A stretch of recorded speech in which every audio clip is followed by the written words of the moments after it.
Alguns eventos na Bíblia, algumas histórias, são verdadeiras parábolas vivas, vamos dizer assim.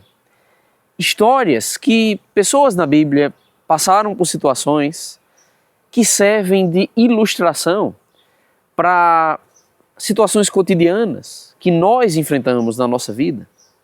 Eu espero que esse ponto de histórias que ilustram coisas na nossa vida fique mais claro ao longo dessa mensagem, porque hoje eu quero olhar para dois eventos, duas histórias que ilustram situações que nós lidamos e carregam lições valiosas mesmo, e bem práticas eu diria, sobre como nós devemos lidar, sobretudo com situações difíceis.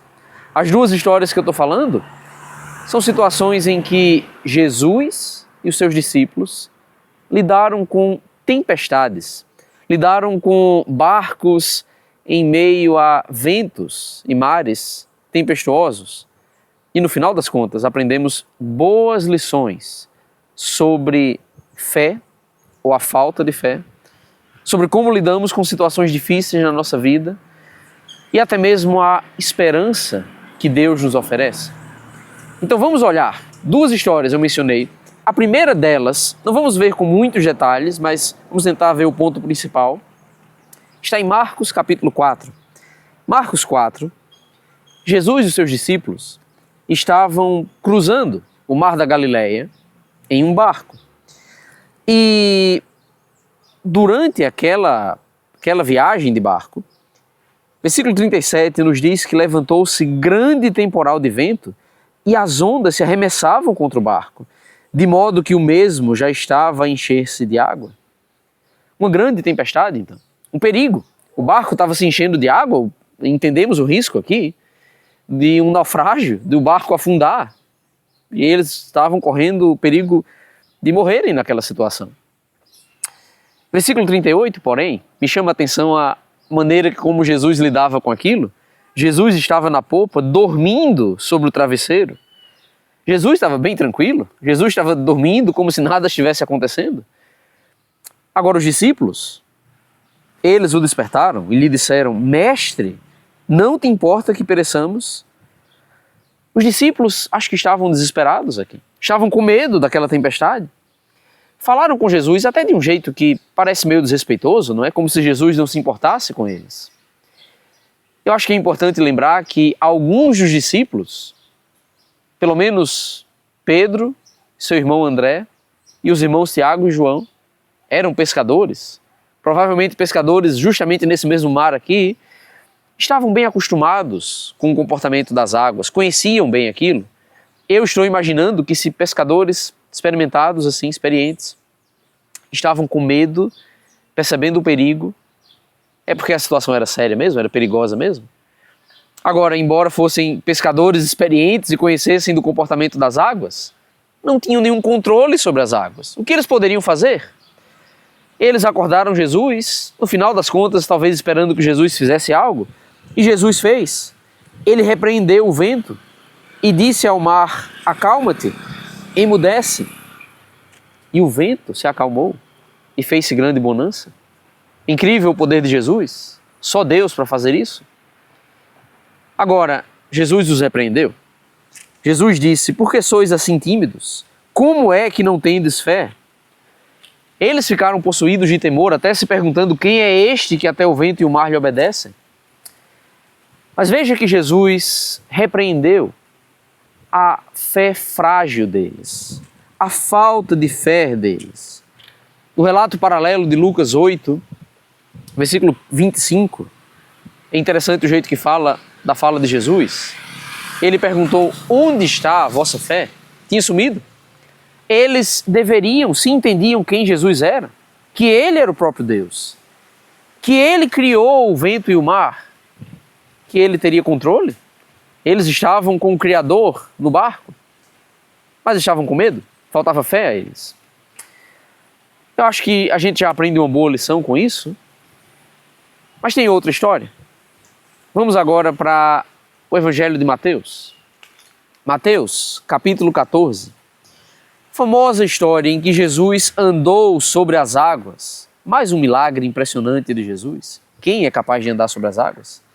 Jesus tinha mandado os discípulos cruzarem o mar de barco, ele permaneceu orando e no meio da madrugada foi até os discípulos, andando sobre as águas. Incrível isso. Só Deus para fazer isso. E Mateus 14, versículo 26, diz que os discípulos, ao verem-no andando sobre as águas, ficaram aterrados e exclamaram: "É um fantasma!" E tomados de medo gritaram. Mais uma vez, os discípulos estavam com medo. A gente vai percebendo os paralelos entre as histórias aqui. Mas Jesus imediatamente lhes disse: "Tende bom ânimo, sou eu, não tem mais." Jesus se identificou. E eu gosto das palavras de Jesus aqui. Tende bom ânimo, não tem mais. Eles estavam mais uma vez na segura companhia de Jesus. Era uma coisa boa que Jesus estava se aproximando. O restante da história é a parte que eu quero frisar mais, porém. Pedro falou: "Olha, se és tu, Senhor, manda-me ir ter contigo por sobre as águas." Jesus disse: "Vem." E Pedro foi a segunda pessoa da história que andou sobre as águas. Pelo menos por um tempinho, ele conseguiu caminhar até Jesus. Incrível! Sobre as águas. Mas aí chegamos no versículo 30. Reparando, porém, na força do vento, teve medo e, começando a submergir, gritou: "Salva-me, Senhor." Jesus, prontamente estendendo a mão, tomou-o e lhe disse: "Homem de pequena fé, por que duvidaste?" Pedro acabou afundando. E veja que ele até teve uma fé ousada no início. Falou com Jesus, teve coragem e alguma confiança de caminhar sobre aquelas águas. Mas depois, veja que Pedro passou a focar mais na força do vento. Eu imagino que é meio assustador mesmo. Vento forte, ondas fortes no meio do mar. Mas ele estava diante de Jesus. Ele deveria focar em Jesus e no seu poder ali. De fato, Jesus já estava fazendo Pedro realizar algo impressionante andando sobre as águas. Mas quando Pedro tirou os olhos de Jesus e reparou na força do vento, ele fracassou, afundou. E Jesus mais uma vez enfatizou a falta de fé. Homem de pequena fé, por que duvidaste? Aprendemos mais uma vez com Jesus aqui, com essa sua exortação sobre a fé problemática ou a falta de fé de Pedro, e até como mais uma vez Jesus interviu e o salvou. Jesus ajudou os discípulos no barco, em Marcos 4. Jesus salvou Pedro de se afogar aqui. Duas histórias interessantes. Como eu disse no início, servem de ilustração para situações da nossa vida. Acho que o paralelo é fácil da gente perceber. Nós também lidamos com tempestades, vamos colocar entre aspas assim, nessa vida aqui. Situações difíceis, tribulações, sofrimento. Discípulos de Jesus lidam com coisas assim, de diversas naturezas. Eu estou pensando, talvez uma doença grave num ente querido, num familiar, no seu cônjuge, no seu filho. Algum período de turbulência, talvez turbulência financeira. Vários problemas nos acometem nessa vida. Cristãos, discípulos de Cristo, servos de Deus, não são isentos desse tipo de sofrimento. Nenhum lugar na Bíblia fala sobre algum tipo de isenção disso. Vamos lidar com isso. Mais cedo ou mais tarde, em graus diferentes de intensidade, mas vamos passar, vamos dizer assim, por tempestades também. E muitas vezes, até por sermos cristãos vão sofrer por Cristo muitas vezes, vão sofrer rejeição nesse mundo, solidão, perseguição talvez, vão sofrer a luta contra o pecado. E assim, a realidade sobre tempestades nesta vida deve ser bem compreendida por nós. A grande questão é como nós vamos lidar com essas tempestades. Como vamos reagir a isso? Eu fico pensando, será que a gente reage iguais aos discípulos? Entrando em desespero? Ficando super ansiosos, preocupados, apavorados? Talvez perdendo as esperanças, pensando que Deus nos abandonou? Pensando que não vale a pena seguir a Cristo? Que não vale a pena perseverar em fazer a vontade do Senhor? Afinal, eu sou tão rejeitado? Eu sofro tanto? Salmo 73 fala um pouco sobre isso. Talvez procurando qualquer solução, a gente quer resolver a situação. Talvez a gente recorre até a coisas erradas. Eu fico pensando meios ilícitos de obter dinheiro para pagar uma dívida, por exemplo. Talvez tentando resolver um problema financeiro, prejudicando outras pessoas, apelando para mentira. É difícil permanecer firme nas dificuldades, quando o barco está afundando, quando está se enchendo de água, quando as ondas são tão grandes e assustadoras. É difícil, mas precisamos lembrar que Cristo continua no barco, que Ele continua cuidando de nós. Eu penso em Pedro. Eu vejo como nessas duas histórias o medo pode indicar falta de fé. Jesus diagnosticou dessa maneira. Eu acho que não mudou no nosso caso, na nossa situação. Pense em Pedro mais uma vez. Esses dois eventos que nós vimos, o de Marcos 4, aquele do barco, aconteceu primeiro. Mateus 14, tudo indica, veio depois. A ocasião em que Pedro andou sobre as águas veio depois. Pedro já sabia, ele tinha visto e experimentado que Jesus tinha poder de controlar o vento e o mar. Mas mesmo assim ele ficou com medo. Ele esqueceu, no final das contas. Será que nós não nos esquecemos às vezes? Nos esquecemos do que Deus fala na sua palavra? Nos esquecemos dessas histórias aqui?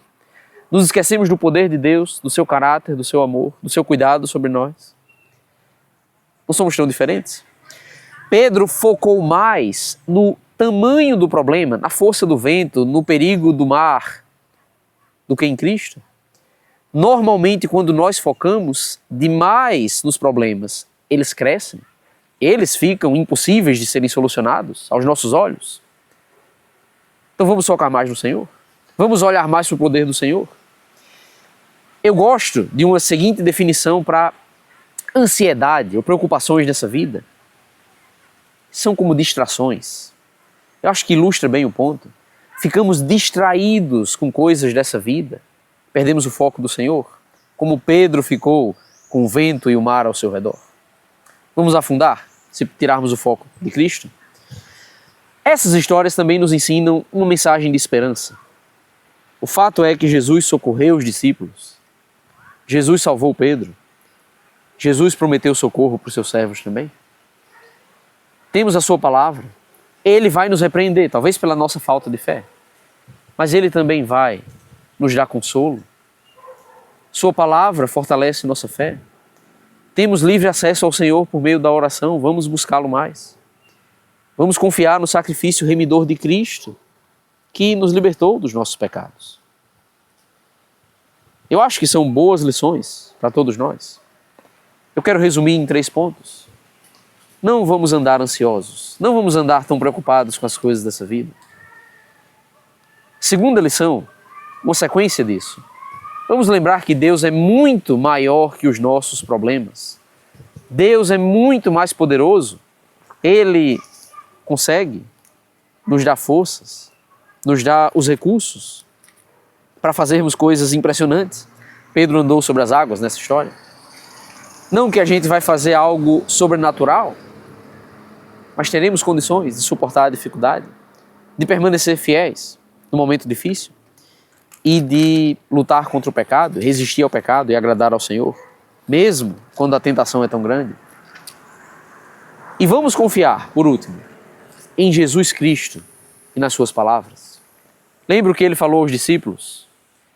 Tende bom ânimo. Ele falou algo que se aplica a todos nós. João 16, 33. Estas coisas vos tenho dito para que tenhais paz em mim. No mundo passais por aflições, mas tende bom ânimo. Eu venci o mundo.